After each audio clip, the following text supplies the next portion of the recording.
Hello, this is Myra Elaine on the Buying Space channel.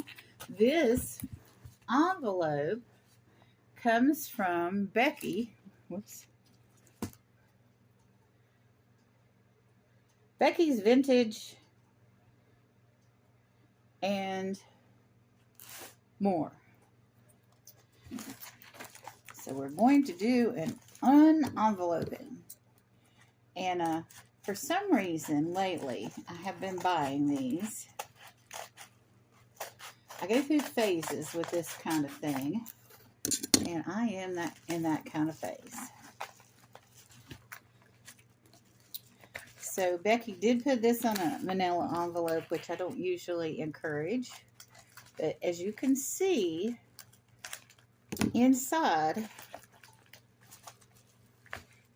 gotta get that corner off, we have some very stiff paper protecting what's inside. And also what's inside is completely flat. That makes a difference too. This isn't delicate Christmas ornaments or jewelry. And then she has yet another layer of protection. And she has this beautiful dandelion sticker. I love dandelions. And look at that on that old record player. Huh. Victrola. And underneath the paper,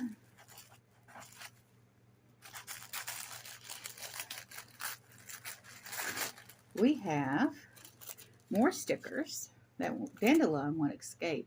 Becky's Vintage and More on YouTube, Instagram, and Facebook. Thank you for supporting my small business.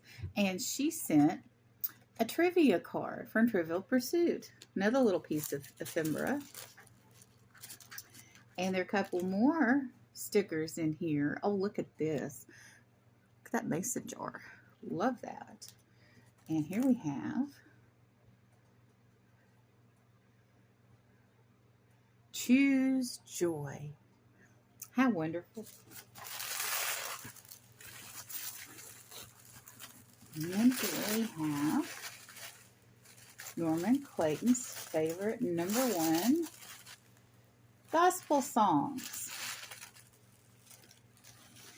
And this vintage book was not put in a box, but it was put in an envelope with stiff paper and regular paper around it, and there is no spiral binding. So Becky is perfectly fine to mail this way. Has a little bit of damage.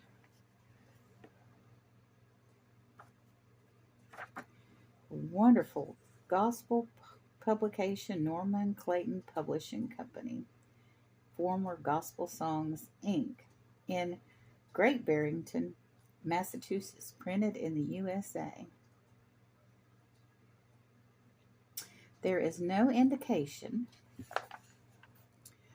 of what church or denomination these songs are from. I may look up Norman Clayton and find out, but that doesn't matter. All these are joyful songs unto the Lord. I just have a curiosity about that. Nothing wrong with that, and nothing wrong with whatever denomination this is, because these are beautiful songs. And some of them I'm not familiar with at all, which is fun, because that means I can use this book to learn more songs about God. I did ask her during the auction if they were square notes, and they are not square notes. They're all uniformly shaped. They're all round notes. There are songbooks. My grandfather, owner, sang in the choir, and the choir at his church had songbooks that had different shapes of notes. Diamonds, squares, triangles. I can't remember all the types of notes that there were.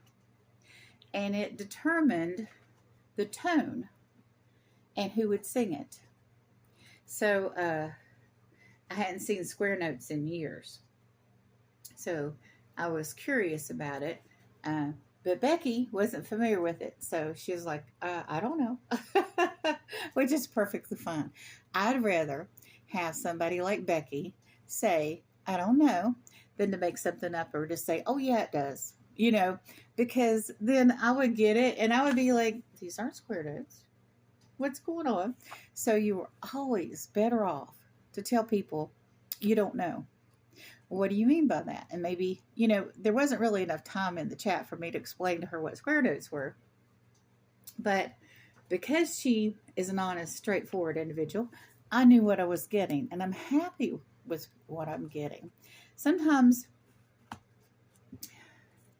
you can choose joy, but it's easier when people don't disappoint you and they're honest with you. So thank you so much, Becky, for all you bring. Becky invoices professionally and she ships professionally and she uses common sense in her shipping.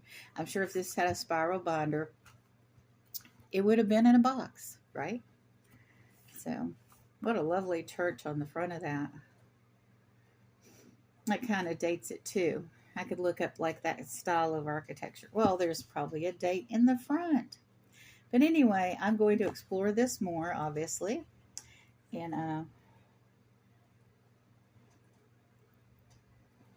1957. You all have a wonderful and blessed day.